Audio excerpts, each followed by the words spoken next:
আব্বার ট্রিটমেন্টের লেগে নাকি 50,000 টাকা লাগবে, বুঝছো? আমি তো পাঠাতে পারি না, তুমি তো দেখো না। 25,000 পাঠাবা ক্যাশিন আর 25,000 হচ্ছে সেন্ড মানি।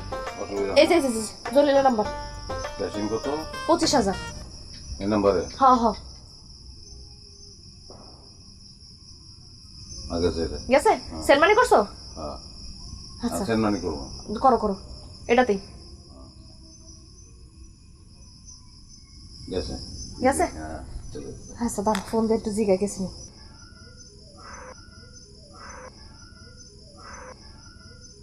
তো একটা কথা, পুরা টাকাটাই তোমরা পানিতে ফেলাইলা।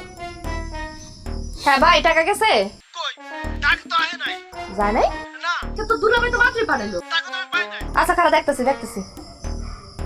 আর যেমন আগে দেখি তো দেখো তো। নাম্বার মিলে তুমি। এই যে হ্যাঁ, এই যে নাম্বার। এই আর এক নাম্বারে গেছে ডিজিট ভুলেছি। ওরে আল্লাহ, কি কও? আর ফোন দিয়ে একটা কাম যদি ঠিক মতো করতে পারো। ফোন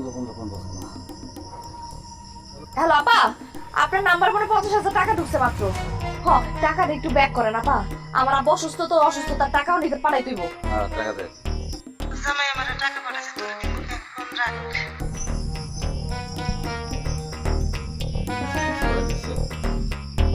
দিয়ে দিব। আরে এই কিসে? হ্যাঁ আরে এটাও তো গেছে। আমার তো দুই দিক দিয়ে গেল মনে হয়।